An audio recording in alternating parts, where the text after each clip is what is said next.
Good afternoon. ये माँ Vindhyavasini coaching centre से आज आपको प्रेजेंट परफेक्ट टेंस के बारे में पढ़ाएंगे। जैसा कि आप प्रेजेंट परफेक्ट टेंस में अफर्मेटिव सेंटेंस को पढ़ चुके हैं फर्स्ट वीडियो में। चलिए हम स्टार्ट करते हैं इसके नेगेटिव सेंटेंस को। लिखेंगे पहले प्रेजेंट, PRESENT, प्रेजेंट,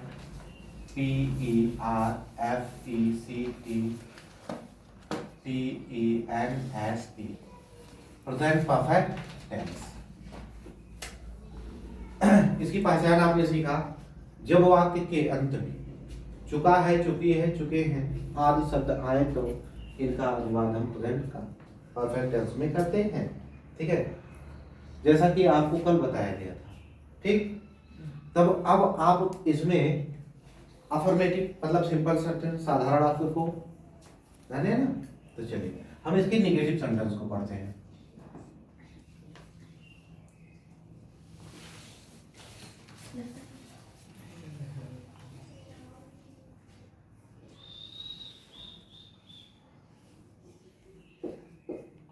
देखिए नेगेटिव सेंटेंस मीन्स होता है नकारात्मक वाक्य। नेगेटिव सेंटेंस मीन्स क्या होता है तो बोलेंगे नकारात्मक वाक्य होता है। चलिए करें, जब वाक्य के बीच में नहीं शब्द आता है तो उसकी अंग्रेजी हम हेल्पिंग वर्ब मतलब सहायक क्रिया के अनुसार इसमें लगाते हैं। ठीक है, तो यहाँ चलिए हम इसका रूल लिख दे रहे हैं। रूल मीन्स होता है बच्चों नियम। तो इसमें हम सबसे पहले लिखेंगे subject, SUBJECT, subject plus has plus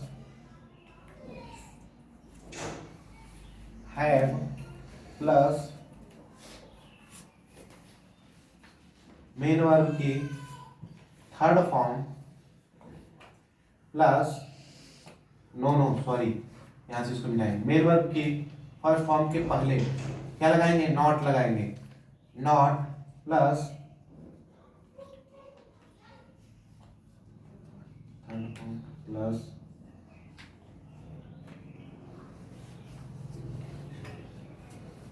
ठीक है। देखिए इसमें हमने लिखा सब्जेक्ट। सब्जेक्ट मीन्स होता है कर्ता, आपको बताया गया है। सब्जेक्ट मीन्स क्या होता है, कर्ता होता है। क्या होता है, कर्ता। हैज हैव आपका क्या है, सहायक क्रिया है। सहायक क्रिया है। नॉट मीन्स क्या होता है, नहीं के लिए प्रयोग होता है। ठीक है, नॉट नहीं के लिए प्रयोग होता है। मेन वर्ब मीन्स क्या होता है बच्चों, तो कहेंगे मुख्य क्रिया। मेन वर्ब मीन्स क्या होता है, मुख्य क्रिया। ऑब्जेक्ट मीन्स क्या होता है, वस्तु। क्या होता है, वस्तु। ऑब्जेक्ट मीन्स क्या होता है, वस्तु होता है। चलिए ठीक है, तब अब यहां आपको लिखना है सब्जेक्ट क्या क्या होते हैं। तो यहां आपको लिखना है ही, सी, इट, आई, वी, यू, दे। ठीक है, ये आपके क्या है, सब्जेक्ट है। सब ये आपके क्या है, सब्जेक्ट है। लेकिन अब इसमें एक चीज और जाननी है आपको।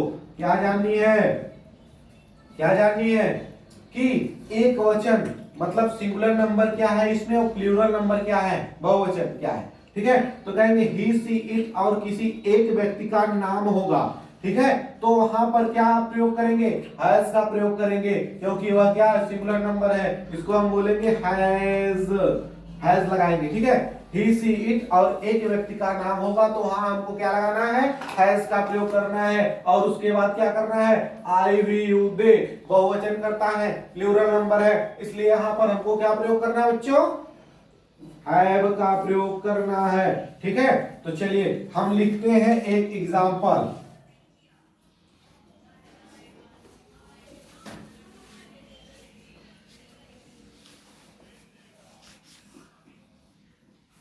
वह नहीं जा चुका है।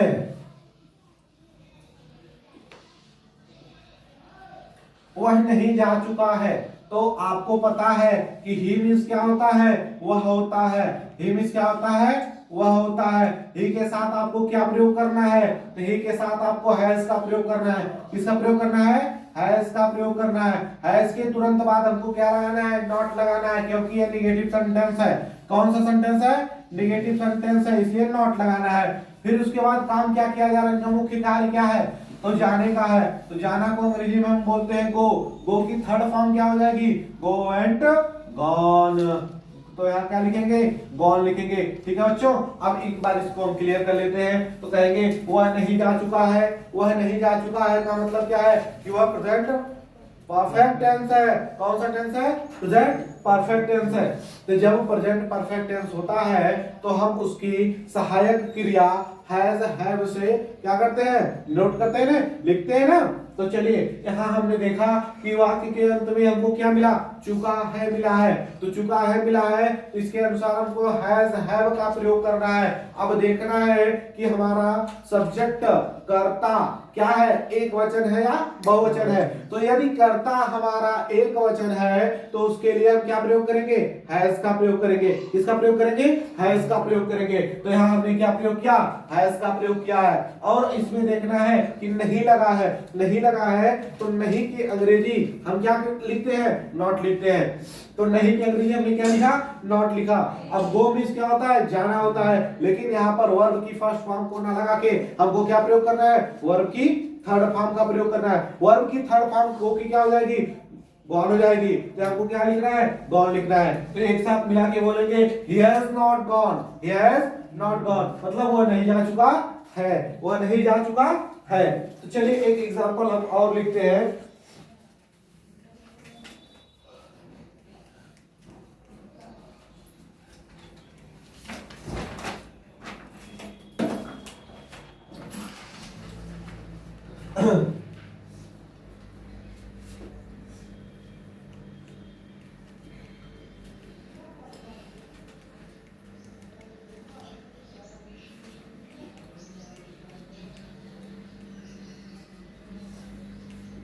बच्चों देखिए यहाँ लिखा गया है वह नहीं पढ़ चुका है, वह नहीं पढ़ चुका है, वह नहीं पढ़ चुका है।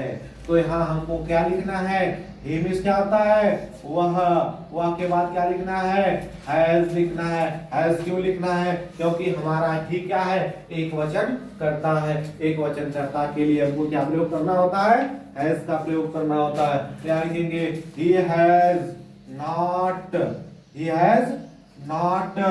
फिर क्या लिखना है, READ लिखना है, रीड, क्योंकि इसकी थर्ड फॉर्म भी क्या होती है, ठीक है, फुल स्टॉप का प्रयोग कर देना है। ठीक है, चलिए दूसरा एग्जांपल लिखते हैं कि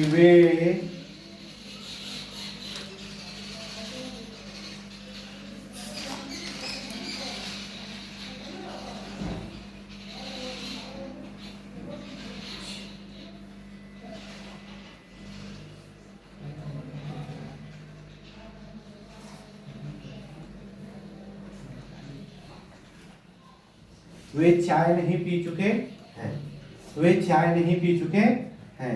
दे मींस क्या होता है, वे होता है। दे मींस क्या होता है, वे होता है। दे के साथ आपको क्या प्रयोग करना है, हैव का प्रयोग करना है। तो क्या लिखेंगे, हैव नॉट, पीना की स्पेलिंग क्या होती है, ड्रिंक।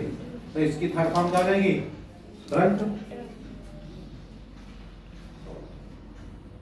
ड्रंक क्या पी चुके हैं, चाय। चाय को अंग्रेजी में क्या बोलते हैं, टी। ठीक है बच्चों, दे हैव नॉट ड्रंक। ठीक, सबको क्लियर है,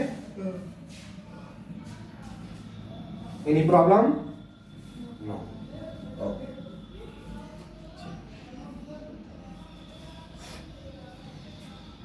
एक बार हम सबके अंग्रेजी बता दे रहे हैं। देखिए जिसे लिखा गया है वह नहीं जा चुका है, तो बोलेंगे he has not gone, he has not gone। वह नहीं पढ़ चुका है, वह नहीं पढ़ चुका है, इसका मतलब हो जाएगा he has not read। वे चाय नहीं पी चुके हैं, तो बोलेंगे they have not drank tea। Okay, ठीक है, आशा करते हैं आपको समझ में आ गया होगा। फिर मिलेंगे नेक्स्ट वीडियो में। आज के लिए